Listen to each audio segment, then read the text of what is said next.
The views and opinions expressed in the following program are those of the hosts and guests, and not necessarily those of the staff or management of Worldwide Digital Broadcasting Corporation. Knowledge is power, and this is powerful stuff. Wellness Education Cannabis Advocates of Nevada present the We Can 702 Nevada Cannabis News Hour with the We Can radio team. For the next 60 minutes, we'll take an in-depth look at the cannabis reform revolution sweeping the nation. Now, let's fire up the news hour. Here is the We Can radio team. Good afternoon and welcome to another edition of the Nevada Cannabis News Hour. I'm your host, Mike McAuliffe, here in another sweltering and today steamy day in Las Vegas as we have summer monsoon weather passing through. And things seem to be steamy in the pot world as well here in Nevada. We have a number of stories to get to, and let's start out with something that came out just this morning in the Las Vegas Sun, written by April Corbin. There's an article that says, Clark County mulls control board to keep marijuana businesses in line. And this week at the Clark County Commission meeting, multiple commissioners expressed concern about some of the developments since the rollout of the marijuana industry in Nevada. And that means not just the recreational or responsible adult use industry, but problems with some of the MMEs as well. And the article begins that Clark County commissioners want strict rules in place for any marijuana businesses found to be breaking local laws. Well, I'll tell you what. In the past, when medical marijuana providers broke local laws, they were usually arrested and hit with felony charges. But that's not happening quite now. So dispensaries and cultivation facilities operate under privileged licenses, of course, and this means that the commissioners, who also meet as the zoning board, already have the ability to hold public hearings, revoke licenses, permits, and effectively shut down any of these businesses that are operating within the county. Some of the commissioners, however, think that power that they have to yank the license isn't enough, and that they want more oversight for this industry. And returning to the article, it says that arguing that the emerging marijuana industry demands more oversight than your run-of-the-mill business, Commissioner Marilyn Kirkpatrick, who has never really been a friend to this industry, on Tuesday floated the idea of creating a marijuana control board similar to the gaming control board or the liquor control board. So what Commissioner Kirkpatrick really wants to do is institute another level of government bureaucracy and oversight, putting down at the county level the type of oversight that heretofore had been state level. The industry is changing every single day, she says, and nobody knows who regulates what. Chairman Steve Sisolak agreed with this idea of a board to help the dispensary issues. He has been vocal about his dissatisfaction with what he sees as slaps on the wrist for businesses skirting the law or trying to push the boundaries of what's permissible in terms of events and promotions. So this has been something that we at WeCan have been hearing from the county, that they are concerned with not as much the MMEs who now have rec licenses skirting the law as it is that there are other people who are trying to get in around the edges. And personally, as a longtime advocate, I understand the frustration that these people have, and I understand that they look at the overall picture and figure that, well, I might not be able to be part of this industry directly, but I can sell picks and shovels. There are a lot of ancillary things that can be done. And so you have entrepreneurs out here who are trying to find any way that they can get in, any regulatory loophole. And now the county is saying, oh, well, wait a minute, not so fast. So back to the article, it says that on June 21st, just before the recreational marijuana sales began, Digipath Labs was brought before the zoning board for sending out an email promoting a third-party third-party event that paired food and cannabis, and that event was canceled before it actually happened when these concerns were brought to light. And in hopes of avoiding a public hearing and possible license revocation, DigiPath volunteered its own punishment, much the way that universities do after getting into hot water with the NCAA. And I am familiar with this situation, and it did happen that there was a third party who wanted to take advantage of the new rec laws and host an event, which was perfectly fine for someone to be hosting an event at a private facility. But if you're going to start charging money for it and bringing other members of the public into it, that's where the county feels that they've kind of run afoul of the law. And there had been no bad intent that I have seen on the part of DigiPath and what they were trying to do. They were trying to help someone build a community here and in one sense build something akin to the industry night promotions that go on throughout the county for various businesses.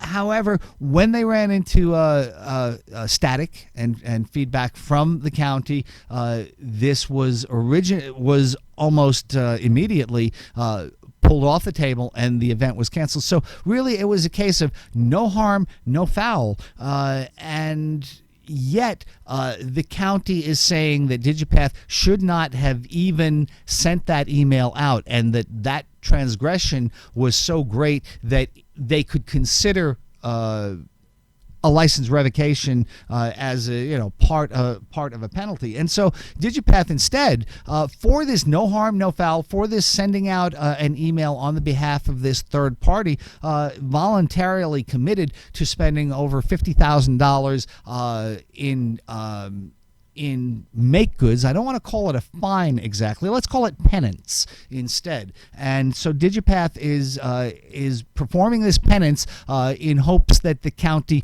will not hold this hearing against them, and that was the ultimate resolution. That sounds like a big bite, and it sounds like $50,000 to most people would be more than a slap on the wrist. And these companies, even though they stand to make tens of millions of dollars in the marijuana industry in Nevada, are in a situation where right now they've put out a lot of money.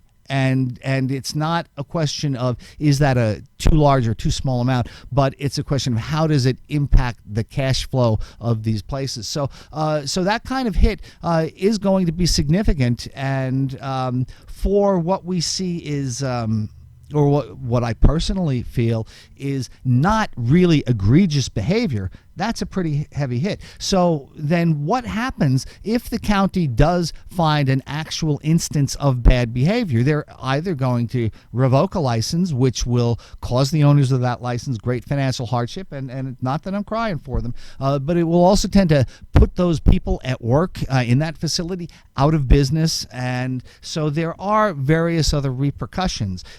So given that DigiPath paid such a hefty penance for something relatively minor, it would be interesting to see where the county would want to go next on this. And the county has not taken any steps to enact this marijuana control board, but just the idea that they're discussing it, I think though any companies that are having these problems right now should look long and hard that if they're getting called up by the county, what acts of penance are good. The article referred to universities making a voluntary fine when they have sports violations. So very much in the same way, the cannabis industry here in Nevada should look closely at the idea of what kind of voluntary sacrifice will these people make or be willing to make if they run afoul of some of the county codes. And really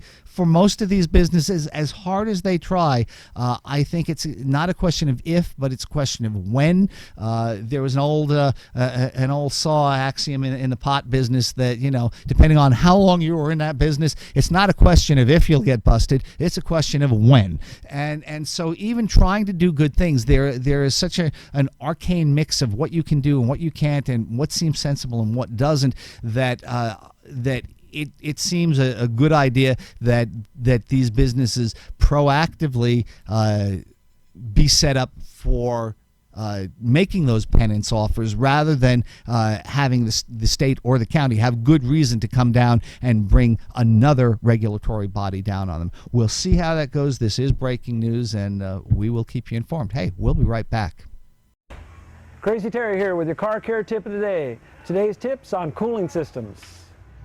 This vehicle's got about 182,000 miles on it, so if you're checking the coolant, check the hoses too. Just feel them and see if they're soft or any signs of fatigue for the mileage on it. They don't feel bad. They look like they're still the original hose, but you want to make sure you don't go too long with these hoses because they will eventually deteriorate, cause a problem. In this case, this car's got a visible leak. The customer brought it to us. We'll pop the hood and check the cooling system. First, we just relieve any pressure that might be on the cap, remove the cap, take a look inside. We see it's kind of low. Now we'll start our inspection. What we found on this one is the top tank is leaking. It's got a crack in it. Pretty common for these plastic radiators to do that. I want to get to a shop right away because severe engine damage can result from overheating condition like this. In this case, it was pretty easy to see the crack was right on the top tank, but a lot of times we'll have to pressurize the system to locate the exact leak. Could be a hose in the back, could be underneath. Some of these are hard to find, but in this case, a very common leak, the top tank. When we're testing a cooling system, it's okay to use just water, but you want to make sure when you're filling it up properly, it's a 50-50 mix of antifreeze and water. It needs the water to make the chemical work, so don't just put straight antifreeze. 50-50 mix is the best way to go. Keep it clean, keep it rust-free. So as you can see, we got a pretty active leak. You got to get this fixed, or there's going to be some engine problems. If you're going to top off your own coolant, it's really not that hard. If you got a radiator cap, just make sure it's not hot. Take the cap off and take a look. In this case, we're pretty full here, but what we have is the overflow jugs empty. So we'll just add that. Once again, check your manufacturer's specs to make sure what type of coolant you have. In this case, we're using the good old green. There's gold, there's red, there's yellow, all types out there. Just want to make sure you're staying with your manufacturer recommended coolant. And that's really all there is to it. The cooling system is a major component. You'll want to service that regularly. If you have a problem, it could be too late and cost you thousands of dollars. If ever you have a problem, come into Sun Valley Automotive. It's no charge to look at your cooling system. This is Crazy Terry with your car care tip of the day. And welcome back to the Nevada Cannabis News Hour. Continuing on with news here in the state of Nevada regarding the cannabis industry, we have two different articles here that are similar, and we'll kind of discuss them both in one shot. The first one is by Jenny Kane up at the RGJ.com, which is the Reno Gazette and Journal, which was published on July 12th, and it is entitled, "When Did Nevada's Alcohol Industry Get Dibs on the Marijuana Deliveries?" And then the second article is an opinion piece in the Las Vegas Sun from Tuesday, July 18th, saying Nevada should snuff out pot distributor mandate. So let's get to the first one. And it's obvious now to anyone who's been following what's going on in Nevada at all that the statement of emergency that the governor put forth last week after it came out that pot dispensaries were already starting to run low on product, the statement, the perception among the public has come out, well, how did we get to this screwed up point? I mean, how did we get from legalizing it to open dispensaries to now all of a sudden, within 30 days, they might be out of product? It's not because there are too many potheads out there. It's more of a case of they didn't really set things in stone because this industry is changing and unfolding every day. So how do we get to the point of mandating that liquor guys are distributing pot? Okay, well, the short answer, according to Jenny Kane here, is that a small group of wholesale alcohol distributors gave money to the marijuana legalization campaign at its start, which inspired language in the Question 2 initiative that entitled distributors to exclusive rights to deliver recreational marijuana to dispensaries for the first 18 months of legal sales. That's the short answer. Okay, the long answer is a little more involved in that, and what Jenny says here is that Heather Azzi, who is the lead author of Question 2 and worked for Marijuana Policy Project, said we had to affirmatively have conversations with all of those people before we could submit anything. We were looking to build a viable coalition, the alcohol distributors being part of that coalition. And when they first came out with this, they were looking at the California legalization initiative from 2014, wherein the beer and wine distributors, the delivery truck drivers union, actually made contributions to the anti-legalization campaign in California that year. And so when these guys were putting together the Question 2 initiative, these guys being Marijuana Policy Project, were putting this initiative together at the beginning of 2015. They were looking at what had just transpired in various states in the immediately preceding couple of months. And so they said, we don't want to have the alcohol industry opposed to us, so let's get them on our side and let's see if we can, neuter their opposition immediately. And what Heather Azzi of MPP had said was that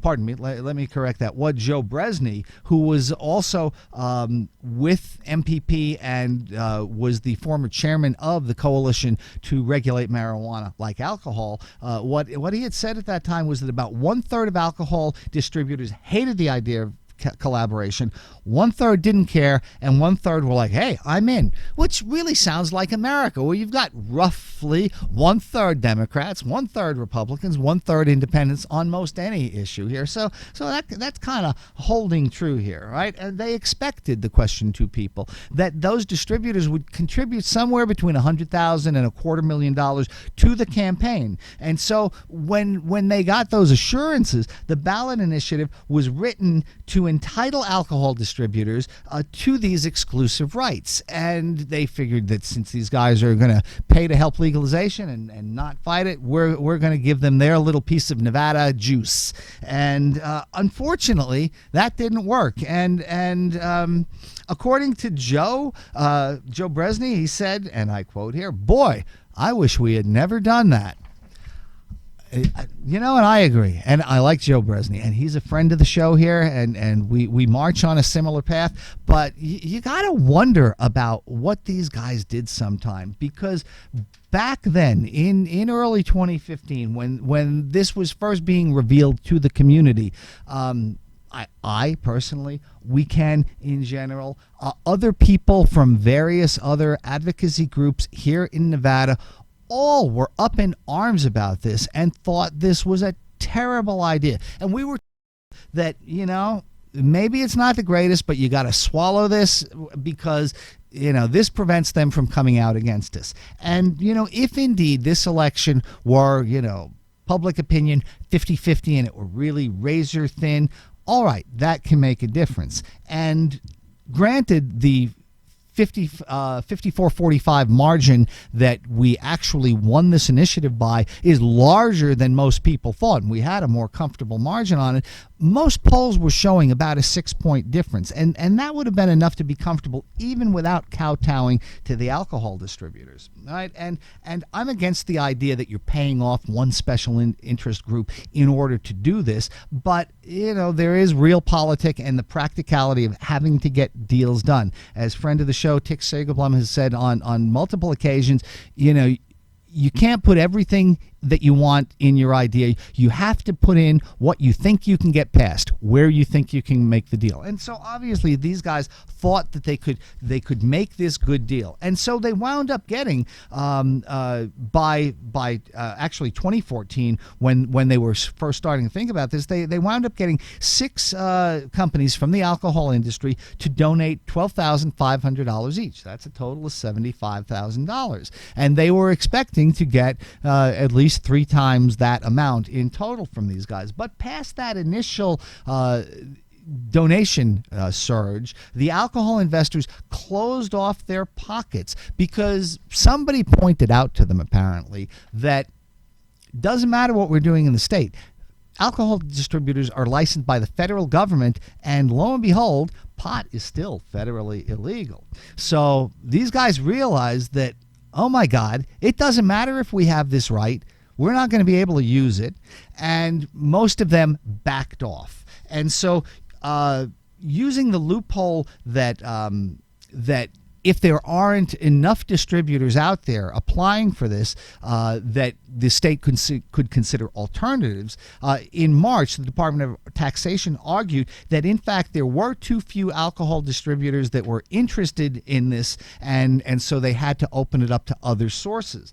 And the 6 companies that originally invested in this wanted nothing to do with this further. They realized that their federal licenses were in jeopardy, and whatever they could make from pot distribution was going to be a drop in the bucket compared to what they're making from alcohol at this point.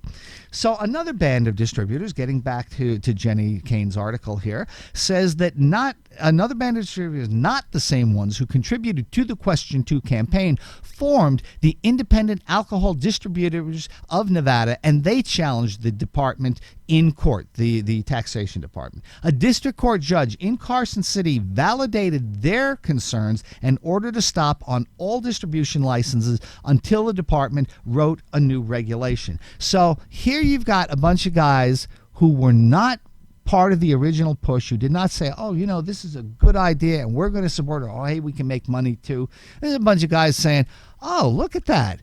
There's this little thing. They're not taking advantage of it. Let's go in. Oh, and by the way, let's make sure we can do it because we're going to get a judge to block anybody else. And oh, by the way, if it throws the whole system into chaos, well, people won't be able to get their pot, and so maybe they'll just have to go out and have another drink. And wouldn't that be terrible for the liquor distributors? So we'll see where this continues to go, but that's essentially it. How did this whole thing get to be a thing? Because in starting it, the backers of the initiative, the authors of the initiative, thought they would need these guys, and they did not get the results that they expected. And, well, that's hardly surprising in a town that thrives on games of chance. So this was very much a game of chance. Now, connected to this story, we have a piece from The Sun that was published just yesterday and by Andrew Friedman and John Hudak, and it's entitled, Nevada Should Snuff Out Pot Distributor Mandate. And Andrew Friedman, one of the owners of this, served as the director of marijuana coordination for Governor John Hickenlooper of Colorado. And John Hudak is a senior fellow at the Brookings Institute. And so these are not run-of-the-mill potheads coming up with this. These are people with education and experience in this area. And among the things that they're saying in this opinion piece is that while the governor, Sandoval, searches for short-term solutions for licensing distributorships, we propose a long-term one for when the legislature is able to act. And that is, do not require distributors. Simple enough idea, right? And while all eyes, they say, are on the Silver State as the newest and fastest adult use cannabis market, Nevada should take lessons from other states to understand how distribution models have or have not worked successfully. They say often the impetus for a third-party distribution model is a desire to emulate the alcohol industry. And in fact, Nevada has opted to use that exact industry and system. There is much in that the cannabis industry can learn from beer, wine, and spirits. However, those comparisons must be considered thoroughly.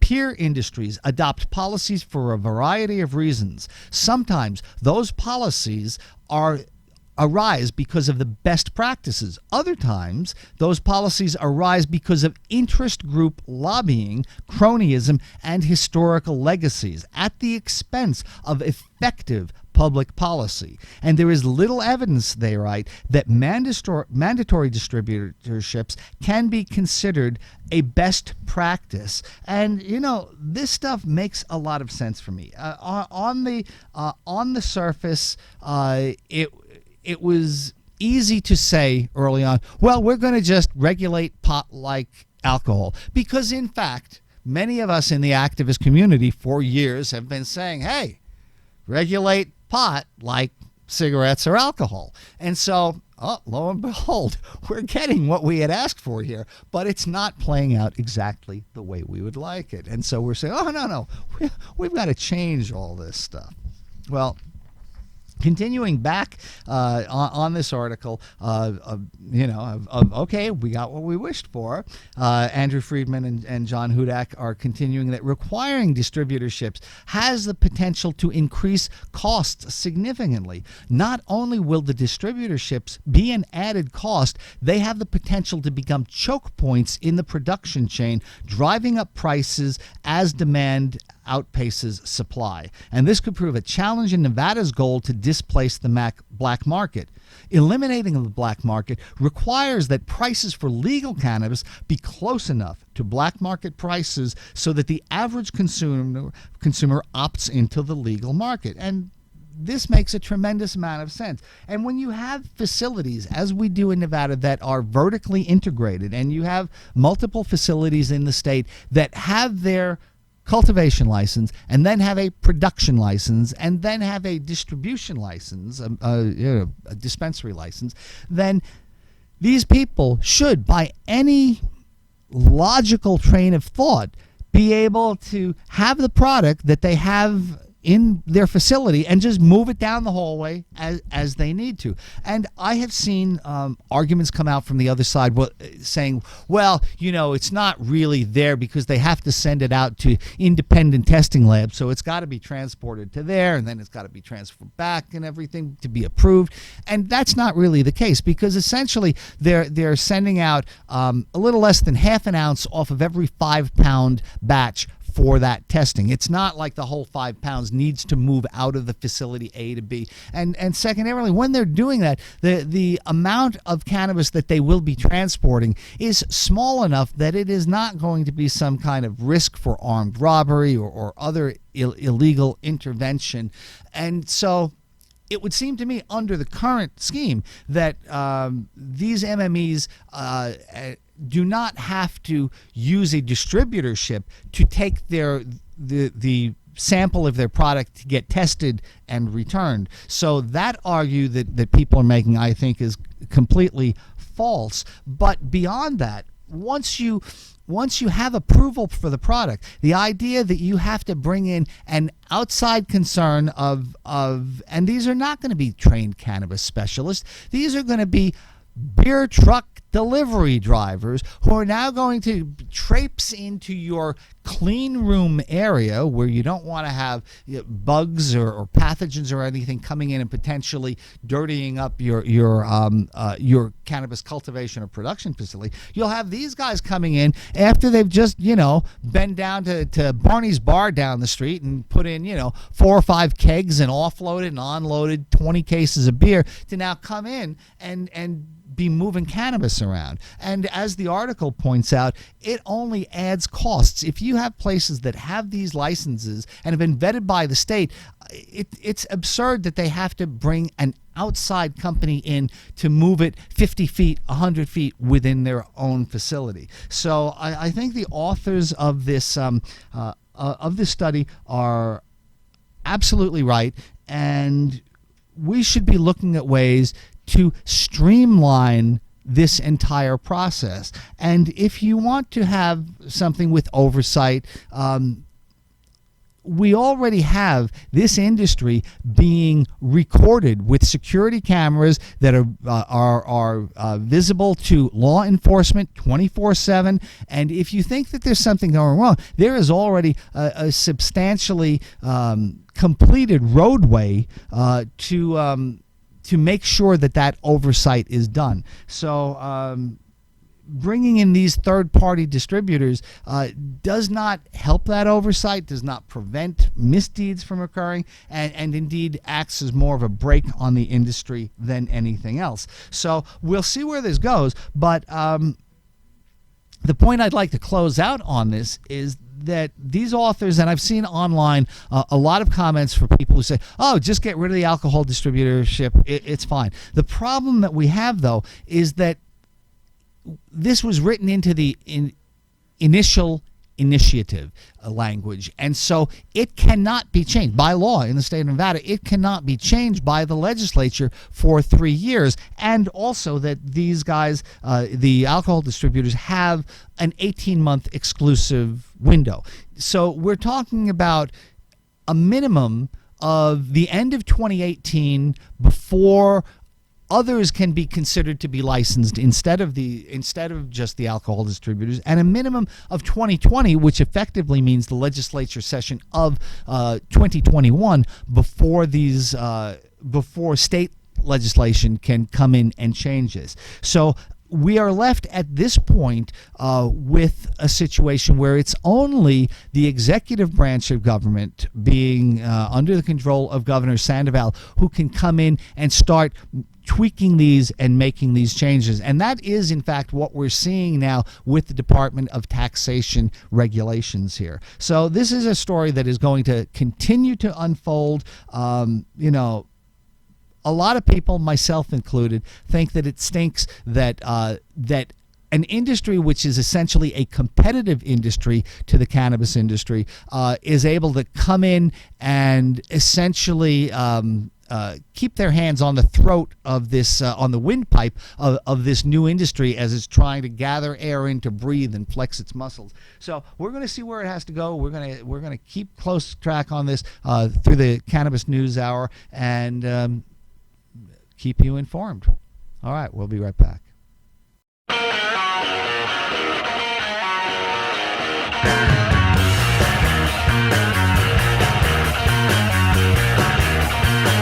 Put her hand in mine and said she loved me so very long ago. Hey, how's it going? You can just throw your name up on the list and we'll get right to you. Yeah, thanks, dude. Thanks for coming in. Let me just clean this spot up and then we'll get right to you. You can hop on up if you're ready. Welcome to the shop. You need a shave too, though, right? I don't know if I would accept a shave from somebody who's unshaven. I look like a child when I have a clean-shaven face. No, I wouldn't want a child cutting my hair. And I'd also need to know that the blades have been sanitized thoroughly. I can guarantee you that the barbicide is 100% authentic and these are sanitized tools I'm using. Well, what is Have you ever gotten a straight razor shave? Is there any other kind?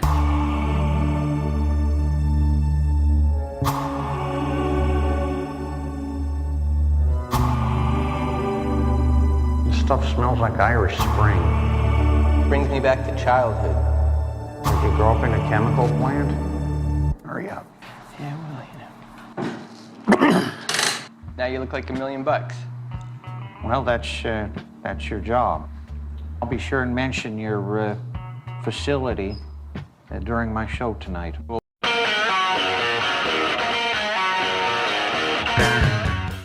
And we're back. Hey, before we get on to other states, I just want to have a quick piece that we got from Associated Press reporting that the Reno Gazette-Journal is now saying that the Silver State Relief and Greenleaf Wellness up there have opened their doors this past Saturday to people interested in buying recreational marijuana. So as of last week now, we have 2 dispensaries upstate which have begun retail sales. A third dispensary, which will be in Sparks, Reef Dispensaries, has yet to launch its recreational sales, although it's already up there for patients. And so Silver State Relief was the first medical marijuana dispensary to open its doors in Nevada 2 years ago, and so they are being one of the first to continue these sales, but now to the recreational market up there. About 50 dispensaries statewide are now open, serving recreational marijuana at their locations, and it's great that the people up in Reno and Sparks don't have to drive all the way down here to Clark County to get their legally accessible product. Now, moving on, I saw a really interesting piece just a couple of days ago, just yesterday, as a matter of fact, that I have to share with you guys. We have talked a lot on this show since November about Jeffrey Beauregard Sessions III, who is our Attorney General in the United States, and, hopefully for not too long, but he's what we've got right now. And there are a couple of things I'd like to notice about that. Jeff Sessions came into town last week, and he had a speech that he made down there at the federal building for prosecutors and other members of the Justice Department. And this was a private meeting. We don't know what was said there specifically, but it came out that in his public comments while he was in Nevada, he did not mention the word marijuana. And so if he was going to rail on this and talk about the evils of this in the industry, this would have been a perfect opportunity to. And then I found out a couple of days later from a source that not only did he not mention it in public, but in his remarks to those Justice Department employees, he did not mention the word marijuana at all. And to those of us looking at what might the federal government be doing, and is there a crackdown coming? And there have been rumors on both sides of this. The fact that he's coming here to this high-profile state, no pun intended, and not mentioning marijuana, you could say that he almost, it seems like he made a deliberate effort not to mention it, given that he had just a few days before been saying all druggy prohibitionist things at a DARE conference that he attended. So if you're trying to read tea leaves, this is an interesting way of him de-emphasizing cannabis. Now, we also have an article which comes to us by Tom Angel out of Massroots, and we've talked about Tom before. He is a top-notch cannabis news reporter, and I've got to say one of the most effective activists that I have seen come down the pike in the last dozen years of cannabis activism. And so he's got a piece here that says Congressman running for Sessions' seat backs medical marijuana. I just love the irony of this thing. And of course, Jeff Sessions was the longtime senator from the state of Alabama who was an ardent prohibitionist and got appointed to this attorney general position by President-elect Trump at the time. Okay, so the article says here, and I'm going to take a quote, medical cannabis should be treated like any other treatment that saves lives or eases pain and symptoms. Wow, that blows my mind. The logic of any politician in Alabama saying that blows my mind. It gives me hope for the union, okay? And to return to him, he says, in a land of freedom and liberty, that decision is best kept between a doctor and patient. Wow. This is Congressman Mo Brooks, a fellow Republican, and he said this at a press conference just on Monday of this week. He said, that's what I believe. That's how I will vote in the Senate. That is how I voted in the House. And, upon checking his record in the House, he's got something of a mixed record. In general, it's okay. He doesn't go as far as someone like Steve Cohen or Earl Blumenauer would go. But still, for a congressman from Alabama, I think he is as pro-cannabis as I've seen anyone from the Deep South. So the reason that he said this, he was at an event to receive the endorsement of a fellow named Dom Gentili, who's a businessman who's dropping out of the race. So he's seeking this endorsement. Now, there are several people who are running for this because it's a primary seat. In Alabama is a very red state, and so whoever wins the senatorial primary is almost certainly going to be the next senator from Alabama. That's just how it is. So you could say the primary is essentially the election here. Now, Congressman Brooks' leading competition for the Republican nomination is current Senator Luther Strange, who served as Alabama's Attorney General until then Governor Robert Bentley appointed him to fill the Senate seat vacancy when Jeff Sessions was confirmed as a U.S. Attorney in February. Now, Senator Strange hasn't yet had the opportunity to vote on any marijuana measures as a U.S. Senator, but as Alabama Attorney General, he defended a life sentence given to a 76-year-old man convicted of possessing marijuana that was allegedly grown for personal use. So then Attorney General Strange, now Senator Strange, was okay with locking up a guy for the rest of his life for growing some pot. Not for selling it, not for giving it to kids, not for any provable commercial benefit, but just selling it for his own use. Okay, so that's our senator from Alabama, cut in the cloth of the prior senator from Alabama. Okay, now, before I move on with this, let me talk to you a little bit more about Senator Strange and some strange behavior that's been going on. Now, the article mentioned that he was the AG in Alabama until then Governor Robert Bentley appointed him. Okay, so at this point in time, or at that point in time, when Governor Bentley appointed him,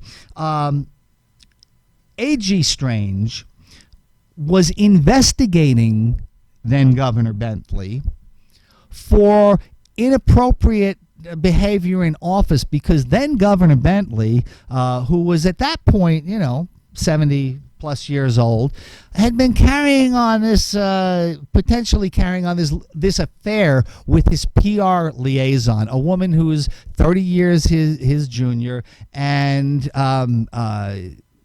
incriminating recordings came out and various other things. And we don't need to get into the lives of personal people, the personal lives of people, because what they do in their time, that's between them. But the point here being that this Attorney General Strange was investigating the governor, and the governor was slipping and sliding every way he could to get out of this investigation. So what did he do?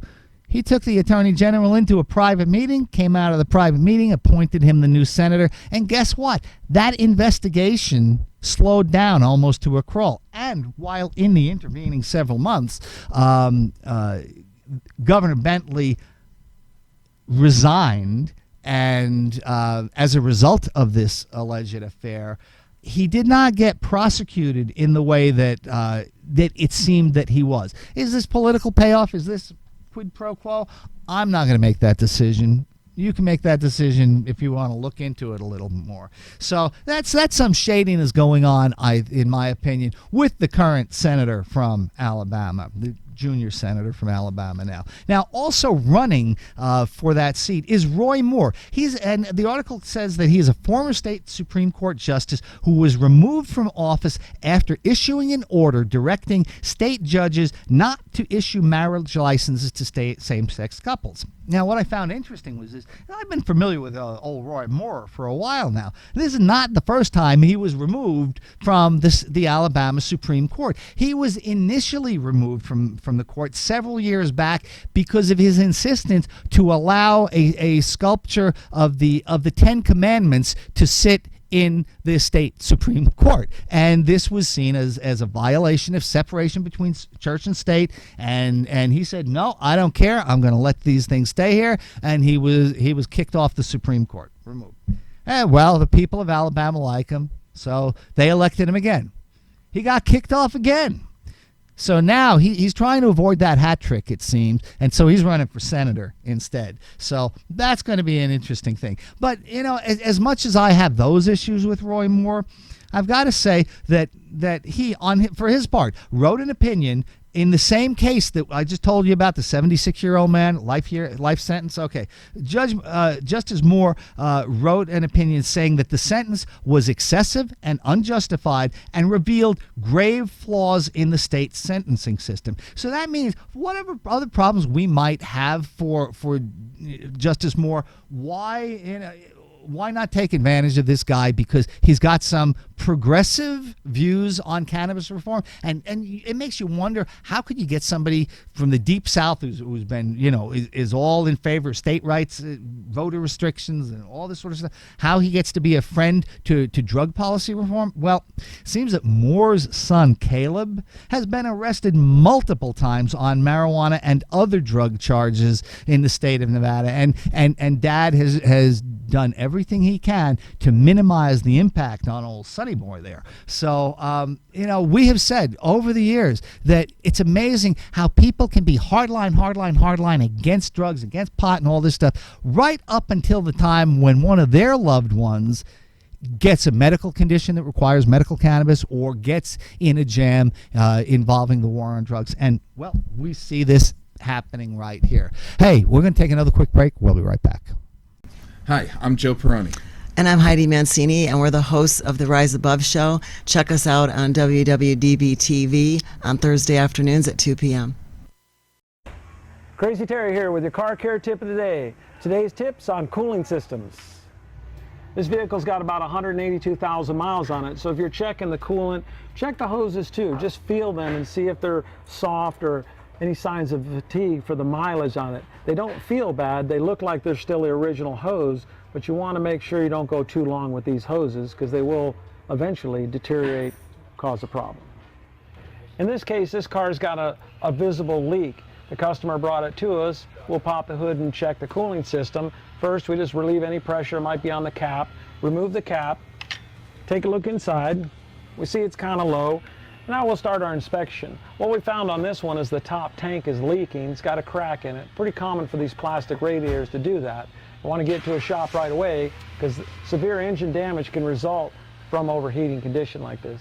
In this case, it was pretty easy to see the crack was right on the top tank, but a lot of times we'll have to pressurize the system to locate the exact leak. Could be a hose in the back, could be underneath. Some of these are hard to find, but in this case, a very common leak, the top tank. When we're testing a cooling system, it's okay to use just water, but you want to make sure when you're filling it up properly, it's a 50-50 mix of antifreeze and water. It needs the water to make the chemical work, so don't just put straight antifreeze. 50-50 mix is the best way to go. Keep it clean, keep it rust-free. So as you can see, we got a pretty active leak. You got to get this fixed, so there's going to be some engine problems. If you're going to top off your own coolant, it's really not that hard. If you got a radiator cap, just make sure it's not hot. Take the cap off and take a look. In this case, we're pretty full here, but what we have is the overflow jugs empty. So we'll just add that. Once again, check your manufacturer's specs to make sure what type of coolant you have. In this case, we're using the good old green. There's gold, there's red, there's yellow, all types out there. Just want to make sure you're staying with your manufacturer recommended coolant. And that's really all there is to it. The cooling system is a major component. You'll want to service that regularly. If you have a problem, it could be too late and cost you thousands of dollars. If ever you have a problem, come into Sun Valley Automotive. It's no charge to look at your cooling system. This is Crazy Terry with your car care tip of the day. And welcome back to the Nevada Cannabis News Hour. You know, on the show, we talk about a lot of things, and we talk about Nevada mostly, but we go further afield in the country and around the world. And so I've got something that I just saw here, and we've spoken about this a little bit before, but we do have a new jurisdiction today that legal cannabis sales are occurring, and I thought I'd take note of it in case any of you guys want to run down to one of the officially sanctioned dispensary. And this report coming out of Reuters, Dateline Buenos Aires, is that legal sales of marijuana for recreational purchases are set to begin next week in Uruguay at a limited number of pharmacies. And although I don't have an article printed out, I read another one just this morning that indeed those legal sales have begun in Uruguay. And what they're doing is it's costing $6.50 equivalent per gram with a 40-gram per month limit for people to purchase. In Uruguay now, there are 2 companies which are government authorized, and they will have 2 strains that they're selling. Alpha 1 and Beta 1. And so it's interesting where they're going with this. They're taking steps to make sure that it is only sold to citizens of Uruguay. They're going to use a fingerprint identification system. They want to make sure none of this goes out of state. But one of the interesting things about this legalization in Uruguay, which, let me say, is a country that prides itself on personal liberties, and not something you think of a lot when you think of South American republics, but they never actually prohibited any of these substances. There was no war on drugs there the way there is here, and it was cultivation and sale that were made illegal. So in fact, when they now have legal sales of marijuana, part of this is that once people buy it, unlike here in Clark County, Nevada, or in the state of Nevada, they will be able to consume it wherever. Their legalization is a true legalization. And, we consider ourselves to be, the bastion of democracy, home of the free and, everything. And so it's interesting to see other perspectives on this as well. Okay. And while I'm touching on that, because there's $6.50 a gram and a 40 gram a month consumption. Well, just today, also in New Hampshire, the Governor Sununu has signed legislation decriminalizing cannabis, which will take effect in 60 days. And so now, if you are caught in New Hampshire with 24 grams or less of cannabis, 21 grams or less of cannabis, it will be a citation instead of a misdemeanor. And that is a good step in the right direction. What I find curious, though, is, Uruguay says 40 grams in a month. Here in Nevada, we have, up to an ounce legalization, different things in different jurisdictions. Now you got New Hampshire saying, okay, you're fine. 3/4 of an ounce is good for you. 1/8 of an ounce? Nope. That's still going to land you in trouble, but 3/4.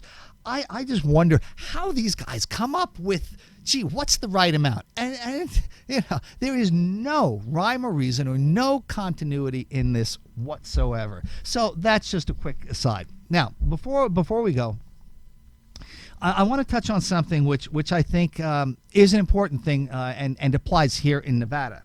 Okay, this comes from Charles Ashby at the Daily Sentinel, which is a paper out of Grand Junction, Colorado. The article is entitled "Court Sent Not Enough for Car Search," and I'm going to read a couple of sections here for you and then talk about it. Starts off saying, the indication by a drug-sniffing police dog to the presence of controlled substances in a vehicle by itself is not enough to constitute probable cause for police search of that vehicle. And this is according to the Colorado Court of Appeals. Now, in a precedent-setting case involving a Moffat County resident, a 3-judge panel agreed that a police officer needs more cause to search a vehicle without permission from its owner.